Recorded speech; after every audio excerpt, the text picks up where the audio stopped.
This will be a very exciting one. I know that for me, coming into Portugal, and you look at Frederico Morais, how he has just become one of the most popular sportsmen. You know, Tiago Pires was the most popular surfer, but now I think that Frederico has made it to the top of one of the most probably sought-after autographs in Portugal. As we go to live action, Gony Zubizarreta from Spain. No opportunity there. We have a couple of rides to catch up with as I look at the scoreboard, because it looks like Frederico Morais opened up with a 4.23. And Tomas Fernandes, another Portuguese surfer, opened up with a 3.5. Let's take a look at those rides, Peter. Okay, and the backhand here for first with Tomas Fernandes. We saw him surf yesterday, able to get through his early round heat. Now round 2, and he's got to come up against fellow countrymen. We seem to see the lefts have been the go-to in the round 1 action of the women, and more of the same most likely for the men. Of course, Frederico, if he's going to see and find a right, he will. You know, he's built for surfing. Tall, lanky, strong, good paddler, very limber, and his success has translated straight onto the championship tour.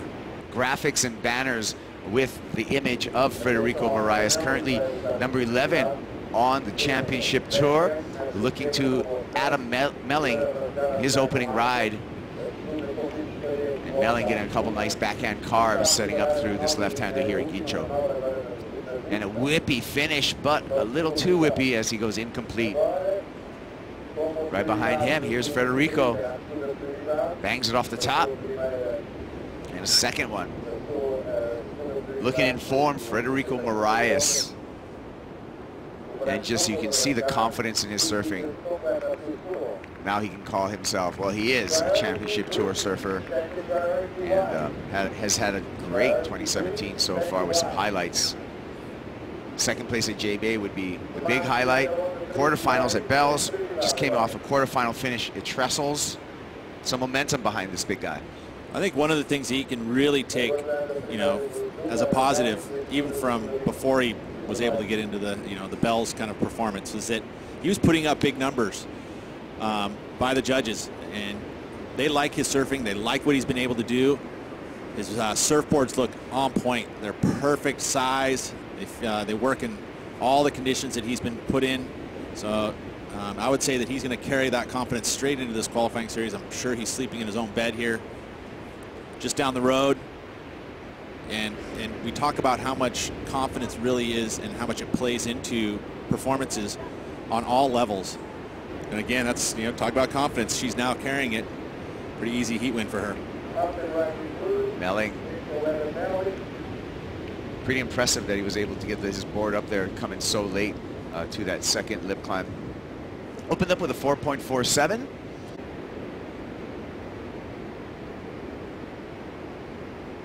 Tomas just catching the end part of his ride. Of course, now you've got 4 surfers in the water just paddling for anything that's moving out there, especially in the beginning of a heat.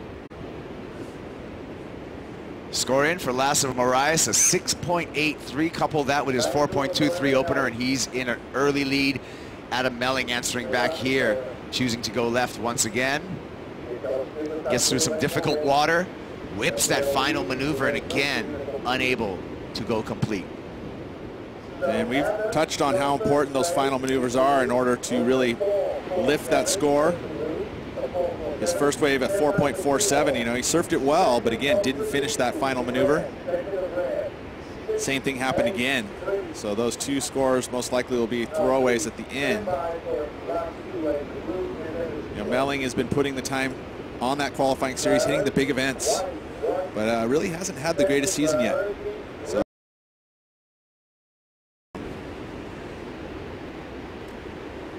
I love the finish here, just if it went complete, Pete.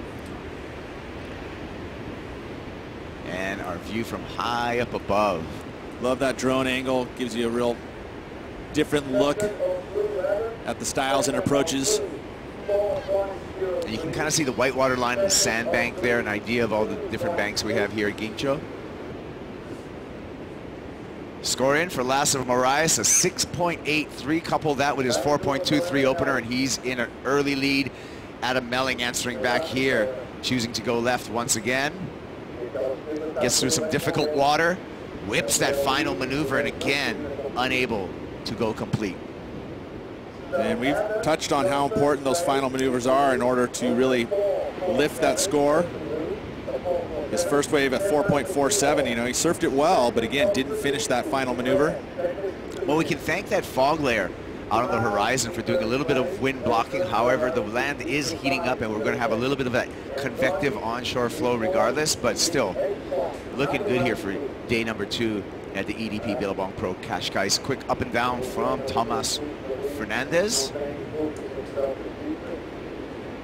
Morais again choosing to go left. Swinging his board through some backhand Rios. And just really nice timing. Goes complete there on that tricky inside dump section. See if that goes better than his second highest score, which is 4.23, and increases lead over Melling, Fernandes, and Zubizarreta. I mean, everything about Frederico and his pace on the wave, riding the wave, throughout a heat. You know, he's always giving high energy, but it's never feeling like anything's hurried. You know, he's just got this steady, kind of steady Eddie feel to him. I think the judges really like Frederico's approach as we take a look at this replay, because he just surfs big. Accentuates the turns, you know, gives it, each in turn is a statement. You know, and again, at a really solid pace, always carrying the speed well. In that high angle, watching that top to bottom surfing. He knows how important it is, and always finishes, rarely falls. Well, previous score for Frederico Morais, you can see it up in the graphic, a 7.17, and he's commanding the lead as we take a look at Tomas Fernandes. Tomas, I'm sure, wants to join his fellow countrymen in advancing on into round number 3. Tomas currently in 3rd place, needing a 5-point ride, a straight 5 to get into that 2nd place position. Looks like Gony's taking a look at a left-hander, and he's going to go. Zubizarreta snapping off the top there, a little foam on the face, a couple ribs in the face as well. Probably not the optimum wave, but he's going to make the most of it. That tricky inside section claims another incomplete for the competitors.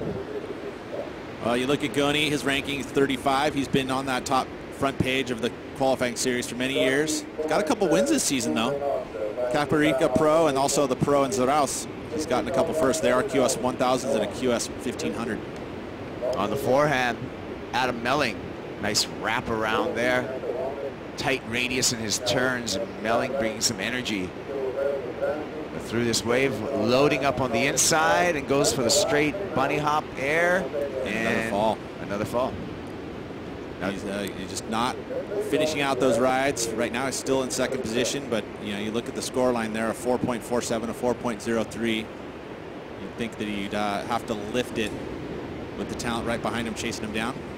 Can get a dream job with the WSL. Check out WSLDreamJob.com. Apply now, and we can join you in my favorite place in the world, Hawaii, at the end of the season. It's also your home, Kaipo. That's why it's my favorite place, Peter. As we see Adam Melling throwing the tail, doing a little limbo layback, and able to pull it off, but something's going on. Something's going on. So I'm sure board caddy running down there, maybe a buckle. Investigation, but we can get our reporter down to the beach as we see Frederico Morais winding up and snapping, just looking really, really confident. You know, he's at home. He's got support, obviously, of the community. He's, like I said, he has images of him all over town. Well, I had mentioned, you know, yesterday in regards to competing at home, sometimes it's a blessing and sometimes it's a curse, because you feel like you have all the fans counting on you, that you put a little bit of extra pressure. But I feel like he is such a competitor. He comes from a very competitive family, you know, and he rises to the occasion. He actually gets better with the pressure. And that's what you have to have when you're really competing at that upper level. You have to thrive and utilize that pressure and that energy to produce performances as he has on the championship tour and producing performances like he has right here in this heat. I mean, again, he's gotten better, in my opinion, since he's been on the championship tour. He's been able to get more variety in his surfing. You know, he's always got that big forehand hook, and that thing is a money maker for him. But also now, you know, in beach break conditions and his backhand, you know, he's been showing, you know, he's been producing numbers as far as, you know, scores here. So he's becoming that full, well-rounded package that you need to have in order to really start chasing for that world title. And able to take some trips too. You can say stay social somewhere in the Caribbean, but I agree with you, Peter, in that you know, he's got a great coach, he's got great equipment, and of course he's got a great competitive program going. As we see Tomas banging away on this right-hander, a little shifty at the end there. Can he pet the cat out in front of the whitewater? Not quite. Gony, a little late there, but complete, and he kicks out. So these guys battling it out. We just saw Melling trade out his board, but you look at the score line, there's a pretty close by Tomas and Gony, not needing huge scores. Well, I take that back. Actually, a 6.53 posted for Melling. But Gony's coming off of his best result of the season. He went to the Azores and finished with an equal fifth with the QS 6000 there. So he'd be carrying some momentum here. And again, very comfortable throughout Europe. Really talented surfer, Gony Zubizarreta, but the interesting thing is it just shows you how hard it is to get to that elite dream tour, the championship tour, in that he's been doing these qualifying series for nearly a decade. Here we go with a replay of Tomas. Quick rhythm, quick succession, these maneuvers. Had to force that last one up and over the lip, but he pulls it off. You know, sometimes that's that kind of that Hail Mary, throw it up there and hope that the board comes back down under your feet. You know, Gony kind of pushing really hard on that first maneuver. And again, getting up there late, but pulling it down. Going to be another mid-range score for both these surfers. As we look at Adam Melling with a quick left. Melling's going to continue to hold on to his #2 position in this heat. Wave a 6.53, you know, previous to that. That really helped him. He was able to kind of separate himself from the rest of the pack. Morais. Flow through this left and has to just huck the board away there. Mentioning with Frederico Morais, you know, not just his surfing skill and his really good approach to competition. He's got a little bit of everything. He's got a great coach in Richard Dog Marsh, and it looks like the blades, the surfboards under his feet, those JS, are just flowing really well on the competitive arena. So that's pretty dangerous. You've got a talented guy who really enjoys competing. It's a good combination. I love the insight, Rosie. Thank you so much. As we look at Tomas, trying to get into that second place position, trying to surf for a 7.56. That's the number he needs to overtake Adam Melling. 3.5 minutes counting down. Peter.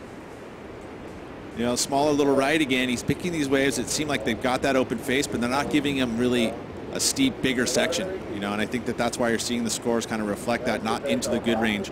Whereas, you know, Frederico and even Adam Melling have been picking the waves that are allowing for those bigger turns. You know, and I think that that's the quality of those maneuvers are what the judges have been kind of eating up. Well, Frederico continues to stay busy out there and shows a great surfing at a break. I'm sure that he's been surfing ever since he's started on a surfboard. Getcho. He's already at 9 waves. Melling wanting to hang on to that second place spot, maybe even going to first place. But he'd need an excellent score of a 9.47 to do so, but just tore apart that wave at the end. Well, and he completed the ride, you know, and that's where we saw the scores lift. He had the 5.83, the 6.53. I feel like this one's going to probably better the 5.83. So he's going to extend that second place position as you watch the glide up and over.